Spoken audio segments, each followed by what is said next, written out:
O mercado imobiliário lá dos Estados Unidos está estagnado. As transações estão em níveis mínimos, coisas que a gente não via há várias décadas.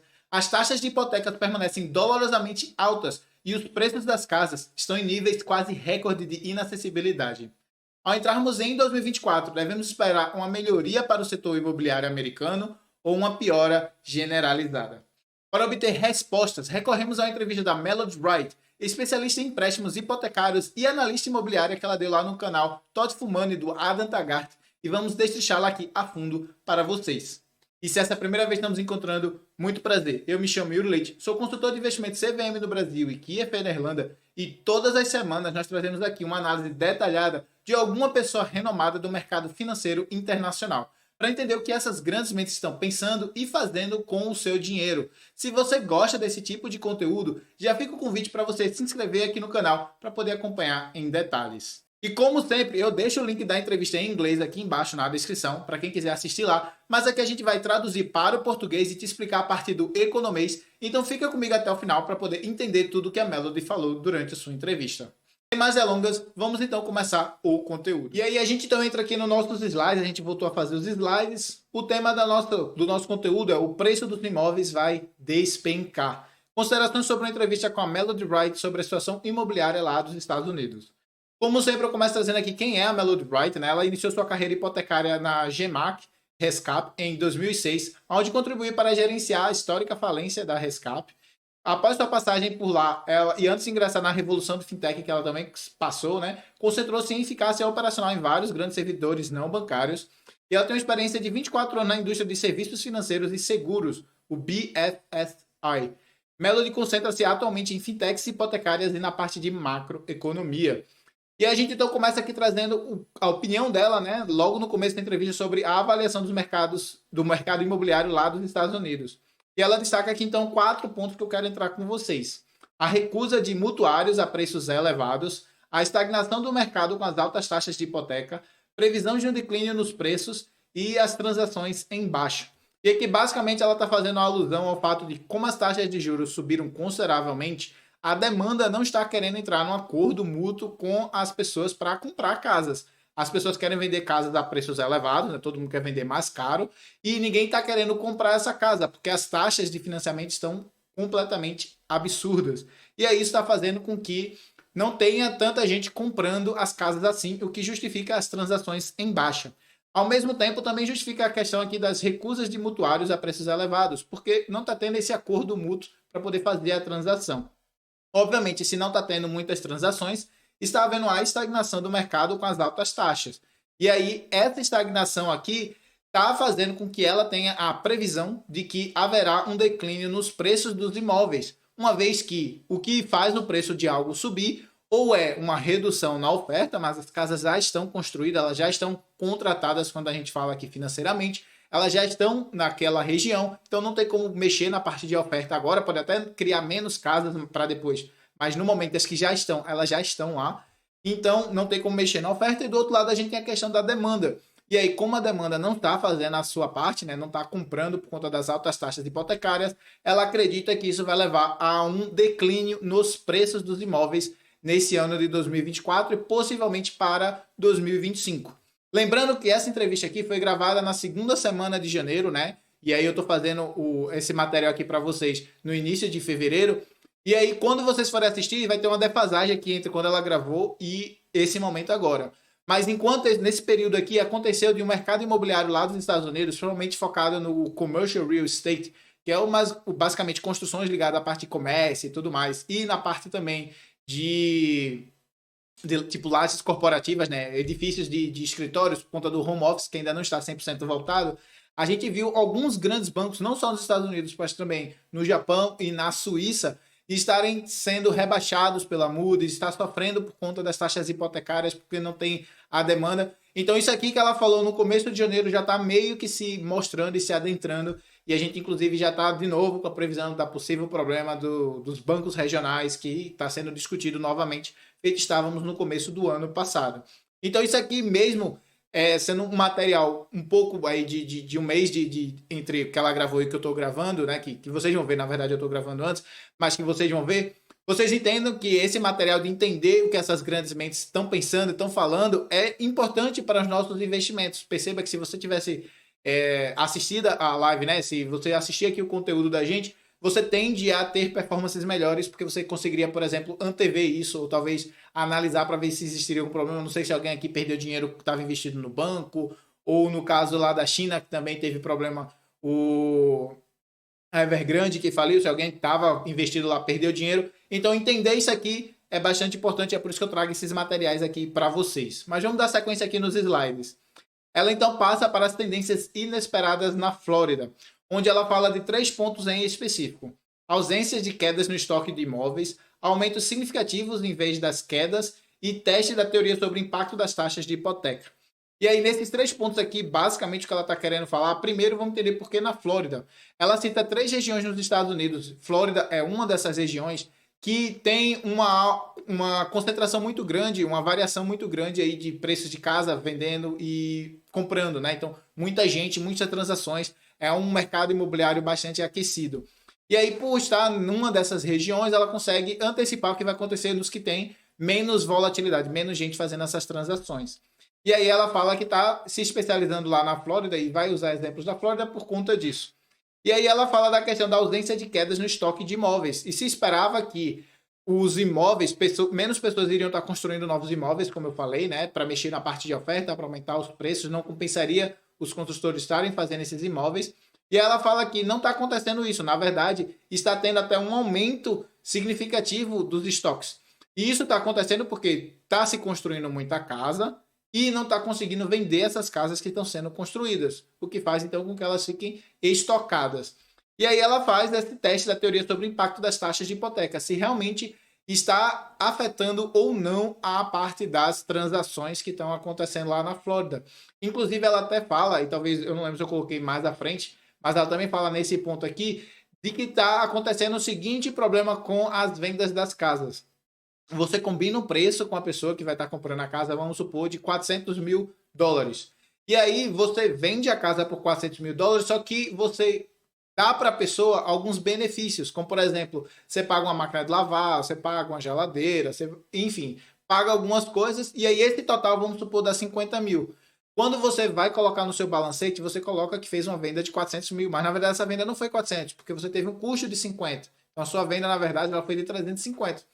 E aí isso está desencadeando alguns problemas lá nos Estados Unidos, porque as empresas estão colocando esse balancete nas casas dos 400 mil em vez dos 350. E isso está maquiando os valores das vendas dos imóveis lá nos Estados Unidos. E é isso que ela chama a atenção que está acontecendo lá na Flórida. E aí ela passa então para a precisão da avaliação e narrativa de mercado. E aí ela fala justamente disso porque as eleições podem fazer com que o grande problema que está acontecendo nos Estados Unidos agora vem à tona. O que a gente tem muito aqui é, de um lado, um presidente que está querendo baixar impostos, do outro lado, o presidente que é conhecido por gastar mais, e isso não faz com que as contas públicas fiquem corretas, né? E, ao mesmo tempo que isso está acontecendo, as taxas de juros estão elevadas, o que faz com que o banco também não forneça tanto crédito assim para você financiar imóvel, para comprar as coisas. E aí, por conta disso, a gente pode ver que as taxas, né, os valores que estão sendo declarados sejam obrigatoriamente trazidos para baixo, que pode afetar a questão das vendas dos imóveis, porque o imóvel ele é um objeto, para no quesito de investimento, é uma forma de você estar alocando o seu capital de forma que você consegue compensar a inflação. Se você não tem uma organização financeira, né, seja com Trump diminuindo taxa e continuando o gasto alto, ou Biden fazendo um gasto ainda mais alto, em ambos os casos a tendência é gerar inflação. E aí o imóvel ele te protege dessa inflação e te gera uma renda constante. E aí por conta disso, ela acredita que é possível da gente ver novas reavaliações mais precisas acontecendo, que é justamente esse ponto que ela traz aqui. E pode fazer com que haja movimentos significativos dos preços, né, que eles venham a cair, e aí entra naquela história que a gente acabou de falar, de não haver demanda e os preços caírem. E aí ela entra na questão do estado atual do mercado e a questão das expectativas futuras. E aí ela acha, né, que as taxas de hipotecas diminuíram, principalmente porque a taxa de 10 anos, que é basicamente a sua hipoteca, ela vai ficar entre uma taxa de 10 até a taxa de 30. A taxa de 10 anos lá dos Estados Unidos estava em 5 em alguma coisa, e aí caiu consideravelmente, chegou até uns 3,9, se não me falha a memória, e aí voltou a subir, agora está 4 ponto alguma coisa. Então ela até diminuiu, mas ainda permanece bastante alta. 4%, 3,9%, 4%, ainda bastante restritivo lá para os Estados Unidos. E aí ela fala da previsão de pequenos descongelamentos nas transações, né? Que se as taxas de hipotecas realmente vierem a ser cortadas ao longo dos anos, desse ano, feito estava sendo precificado pelo mercado, isso poderia fazer com que mais algumas pessoas conseguissem pegar empréstimo, mais algumas pessoas quisessem comprar casa, e aí, ou pudessem também comprar as casas, isso faria com que houvesse um pequeno descongelamento nessas transações. E aí ela fala da questão da restrição do crédito hipotecário, dos bancos não estarem emprestando mais tanto dinheiro. Eles estão segurando, restringindo consideravelmente, porque eles não conseguem avaliar crédito bom do crédito ruim. E inclusive estavam até aumentando o valor, né, do crédito ruim, os impostos de quem paga a parte do crédito bom, desculpa. E aí estava aumentando essa parte aqui para poder calibrar com quem não está pagando da parte ruim. E aí aqui eu trago para vocês um gráfico que mostra a porcentagem da restrição que os bancos estão fazendo para emprestar dinheiro. E percebam que aqui no começo na verdade, no meio aqui do segundo semestre de 2023, ele estava em alta e desde então eles estão ficando cada vez mais restritivos. Então estão dificultando o crédito para quem quer pegar casas, para quem quer comprar casas, para quem quer fazer reformas. Inclusive, na verdade, isso aqui não é só para casa, tá? Isso aqui é todo tipo de crédito, mas a parte de crédito entra aqui também. E aí a gente entra na parte do bonde de 30 anos dos Estados Unidos. Percebam aqui que teve, né, a maior subida da história dos Estados Unidos, não em termos de valor, mas em termos de magnitude em espaço curto de tempo. E aí teve essa queda que eu falei para vocês, e no caso ele já voltou aqui a dar uma subidinha, já está, no caso, mais alto um pouquinho. E aí, esse gráfico aqui, basicamente, quando você vai fazer um mortgage na sua casa, né, quando você vai comprar e financiar a sua casa, você tende a pagar ali em torno de 20 a 30 anos. Esse aqui é a taxa de referência que se é usada. Obviamente é um pouquinho maior, né? Porque senão não teria o fator risco de você estar emprestando, porque isso aqui é para o governo, que é mais seguro, a pessoa é menos seguro, tem que pagar um adicional. Mas essa aqui é a taxa de referência que se é utilizado para poder fazer essas transações. E então a gente entra aqui no impacto das taxas de hipoteca e na questão dos estoques do mercado, né? Onde ela fala que possíveis cortes na taxa de hipoteca devido à postura do Fed. É possível de acontecer alguns cortes na taxa do Fed. Ele mesmo já falou agora no final do ano passado que haveria corte, 3 cortes, né? A previsão deles para 2024. O mercado começou a fazer previsões de 7 cortes.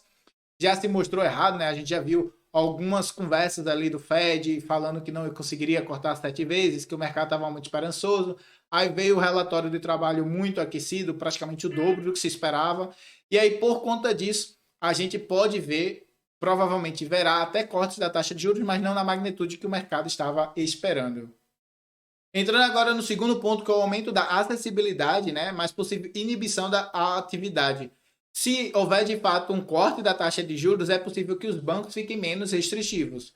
Vejam aqui no gráfico que eu coloquei para vocês que eles ficaram bem mais restritivos, estavam emprestando bem menos. Pode ser que volte a subir aqui e fique menos restritivo, o que vai fazer, né, um aumento da acessibilidade do dinheiro para poder fazer financiamento.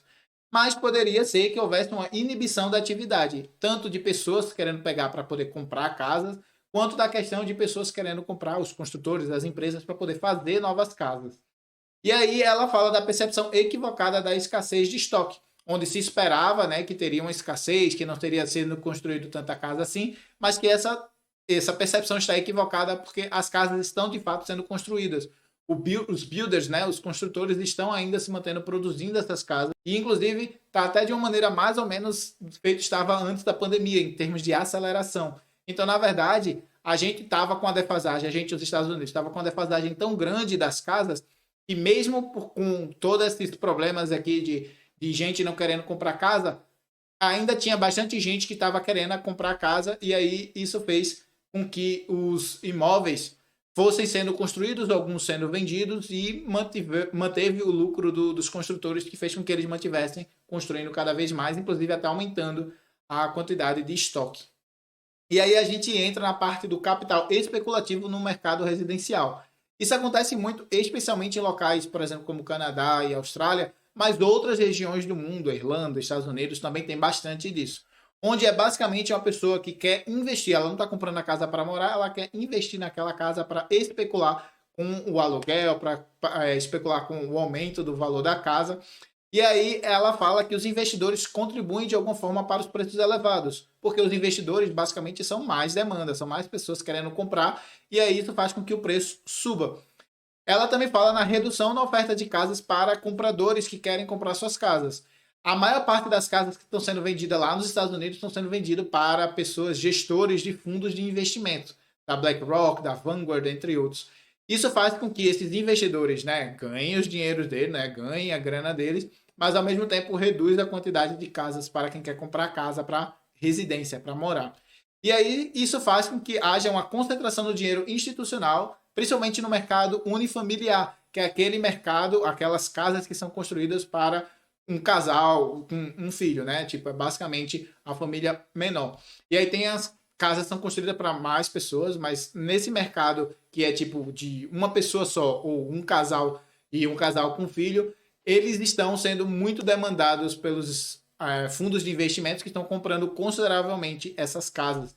E aí isso faz com que haja uma concentração dessas casas dentro dos fundos, o que faz com que também haja uma concentração dessa parte do dinheiro, dessa parte do investimento dentro do fundo. E aí a gente entra, né, na questão das questões legislativas e falta de ação, principalmente da Câmara e do Senado lá americano, né, do parlamento. Na verdade não é parlamento, é Câmara mesmo, e Senado lá dos Estados Unidos. E aí entra a parte da proposta de leis para regular a concentração de capital, onde eles estão querendo criar um limite para que haja, de fato, um máximo que os ETFs, os fundos, os gestores possam comprar dessas casas que estão sendo construídas. Mas que falta seriedade por parte dos legisladores para, de fato, colocarem isso em prática. Até porque boa parte das pessoas que estão comprando aquelas casas são os próprios políticos, são familiares, são amigos, porque investem ali no fundo, o fundo vai lá, compra aquelas casas e aí a pessoa ganha o dinheiro a partir disso. Então, tipo, falta serenidade e também, ao mesmo tempo, existe um conflito de interesse. E aí também há uma necessidade de um problema significativo para poder fazer com que essas pessoas se movam. Basicamente, existe essa teoria de que os Estados Unidos, os políticos lá, só se movem depois de haver um grande problema. Teve uma grande crise, um grande problema, por exemplo, do choque de petróleo, eles vão se mover para poder baixar o preço do petróleo. Teve um grande problema que fez com que os déficits ficassem muito altos, eles vão se mover para poder diminuir os déficits. E aí ela fala que está aí esperando, então, acontecer um grande problema por conta dessa concentração, para que, de fato, eles venham a fazer uma regulamentação e organizar isso, para poder, né, trazer essa lei regulando tudo isso do mercado de casas. E aí ela fala dos sinais de dificuldade no mercado imobiliário. A questão da inadimplência em empréstimos não qualificados, são pessoas que pegam empréstimo, mas elas não estão com um crédito de score muito alto, então já existia uma chance alta dela não pagar. E aí ela fala que a questão dessa inadimplência, né, tá ficando cada vez mais alta, o que obviamente reduz o lucro dos bancos, aumenta problemas, enfim. A parte da inadimplência é uma coisa que a gente tem que ficar acompanhando de perto. O aumento de vendas privadas de acordo do Sub-2, onde basicamente você vende uma casa para alguém, vamos supor, você tem uma casa, aí eu compro de você e aí eu subloco essa casa para alguém. E aí esse Sub-2 é justamente de você sublocar para alguém, que não é permitido. Na verdade, você não deveria fazer comprar a casa e depois sublocar. Você deveria, no caso, comprar a casa para morar, né? Não para ficar fazendo especulação de investimento imobiliário, na visão dela. E aí ela fala de uma dificuldade em avaliar devido à falta de relatórios públicos, onde não está tendo relatórios mostrando justamente a quantidade de casas que estão sendo construídas direito, a quantidade de casas que estão sendo vendidas, que estão ficando de estoque, as casas que estão sendo sublocadas, que não existe a regulamentação, que não existe gente checando a regulamentação para ver se está todo mundo, a pouca regulamentação que tem, para ver se está todo mundo cumprindo o que já existe. Então, como não existe nada disso, e isso escrito em relatórios para poder se fazer uma avaliação mais concreta, existe uma dificuldade grande em poder fazer essas avaliações.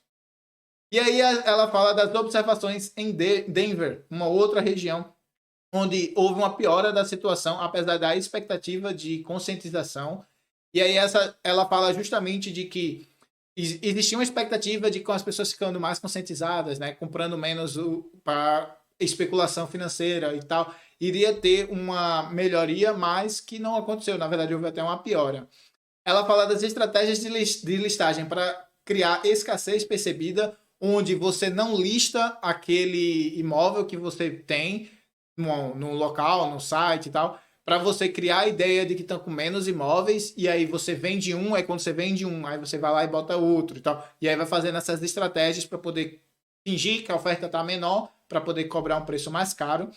E ela fala da vantagem de construtores nacionais sobre os privados, onde os construtores nacionais estão tendo custos mais baratos e os privados não estão conseguindo acompanhar esses valores. E aí isso faz com que os construtores nacionais consigam, então, construir a casa por preços mais acessíveis, mais baratos, o que faz com que seja ainda mais fácil de vender, obviamente, porque é mais barato. E aí ela fala dos desafios crescentes no mercado imobiliário, onde há um aumento nos custos de seguros residenciais, principalmente por conta de inadimplência, por conta de problemas climáticos, que está fazendo com que o preço do seguro fique mais caro. Crescente crise de acessibilidade, né? Os preços das casas subiram consideravelmente, o que faz com que seja mais difícil de você comprar uma casa. Recusa da indústria de seguros em cobrir propriedades, né? Então, existem uma quantidade de empresas de seguro grande. Dessas quantidades de empresas de seguro grande, uma parte não está fazendo de jeito nenhum uma parte de propriedade privada, e as que estão fazendo estão cobrando ainda mais caro. Aí ela fala também da crescente apelo de investir em títulos do Tesouro em vez de imóveis, já que os títulos estão pagando ali na casa de 4, 5%. Para que eu vou correr um risco de comprar um imóvel, de investir, para criar um imóvel e tudo mais? Ou até mesmo você que está querendo comprar, para quem vai comprar um imóvel agora, se você pode investir no Tesouro e esse dinheiro render consideravelmente no futuro, para que tudo isso? Você só simplesmente deixar no Tesouro do governo e tá tranquilo. Aí isso faz com que, obviamente, reduza a capacidade, o dinheiro que chega para poder construir, para poder comprar, para poder movimentar as casas. E ela também fala do aumento dos processos contra construtores por construções deficientes, onde o construtor ele começa a construir e em vez de terminar no prazo X, ele demora mais tempo, ou eles não terminam a construção do jeito que era, eles vão deixando para fazer depois, ou eles deixam a casa sem estar terminada, né? Ele demora para poder fazer cada processo. E aí isso faz com que as casas não saiam no tempo conforme ou não saiam conforme elas deveriam sair. E, obviamente, isso gera um problema para quem vai residir naquela região, o que faz com que eles queiram entrar com processos contra os construtores. E aí, então, vamos falar das perspectivas sobre o mercado imobiliário nos Estados Unidos. Houve uma discussão sobre preocupações com a distorção no mercado imobiliário dos Estados Unidos, onde a gente não está conseguindo analisar direito, porque não tem os relatórios públicos, e a gente também não sabe exatamente o que vai acontecer, porque as vendas não estão sendo maquiadas, colocadas a um preço X, quando na verdade está um preço mais baixo. Isso a gente não sabe exatamente como isso vai terminar, principalmente depois da eleição, quando começar a ter problemas maiores com gasto público. Ela também fala que existe uma possibilidade grande de uma correção significativa no mercado imobiliário, dos preços caírem 15%, 20%, 30%. E aí ela fala de declínio de 30% a 50% em algumas regiões específicas que tem umas áreas mais caras, e aí essas áreas mais caras vai ter uma demanda ainda menor, né? Pessoas não vão comprar aquelas ali tão facilmente. E aí ela dá uma ênfase na desvalorização das garantias como imóveis sem dinheiro barato disponível, onde basicamente você consegue pegar um financiamento, você deixa a sua casa como financiamento, e aí você pega um depósito e deixa a sua casa como garantia. E aí, por conta desse declínio, pode ser que essa garantia que você está deixando por ter um valor mais baixo, ela não é mais uma garantia que cobre tudo. E aí o banco vai ter problemas ali de te cobrar mais, aí você vai ter que deixar depósito e tudo mais. E aí ela fala dessa questão também. Tendências emergentes de vendas de notas privadas. E aí ela fala de uma crescente atividade na venda de notas privadas, de notas hipotecárias privadas, onde basicamente as notas hipotecárias é basicamente um empréstimo, que se é, por exemplo, o LCI do Brasil. E aí ela fala que está um aumento da atividade dessas vendas, né, de crédito, onde fundos estão entrando mais assertivamente em emprestar dinheiro, porque estão com taxas mais altas, eles querem emprestar. Falam dos investidores usando métodos financeiros criativos para adquirir essas notas. Então, eles não estão mais necessariamente comprando no exchange, eles estão comprando, né, fazendo uns acordos externos, e aí é o chamado over the counter, você vai lá e diz, não, eu te pago tanto. E aí eles fazem esses métodos financeiros criativos para poder conseguir esses empréstimos. Riscos associados à compra de notas e assumir pagamentos hipotecários, já que você pode emprestar o seu dinheiro e não conseguir, né, depois recuperar esse dinheiro emprestado por conta de a pessoa não conseguir pagar, ela comprar uma casa e depois não ter condições e tal. E aí tem esses riscos associados dessas notas. E destaque para a técnica de compras de notas de investimento nesse espaço, onde está tendo uma evolução considerável das técnicas de compra de notas e também está tendo um aumento das pessoas querendo investir, né? Tipo de fundos de investimento, principalmente querendo colocar dinheiro nesse mercado, porque está vendo com preço bastante barato e bastante acessível. E aí a gente vai então sumarizar aqui toda a entrevista. A gente falou da perspectiva sobre o mercado imobiliário nos Estados Unidos, as tendências emergentes de vendas das notas privadas, a abordagem alternativa no mercado imobiliário, no mercado de hipotecas, né? Se está colocando alternativas, né, para poder gerar principalmente as notas, para poder fazer as compras e também na parte das casas. Indicadores de riscos de mercado imobiliário, que a gente comentou aqui, principalmente do aumento da taxa de juros e tudo mais. Desafios futuros no mercado imobiliário, onde a gente citou que é possível da gente ver uma crise considerável 2024, 2025, e aí isso vai fazer com que seja, né, ofereça desafios para quem tem e oportunidades para quem não tem, para quem queira entrar. Impacto das decisões das políticas e eleições globais que poderiam movimentar todo esse sistema aqui e alterar a forma como as pessoas vão estar vendo as casas, né? Conforme o rendimento das casas. E aí, a gente então termina a parte aqui da entrevista. Pois bem, pessoal, eu vou ficando por aqui, mas antes peço para você deixar o seu like aqui embaixo, se você sentiu que esse vídeo te ajudou de alguma forma.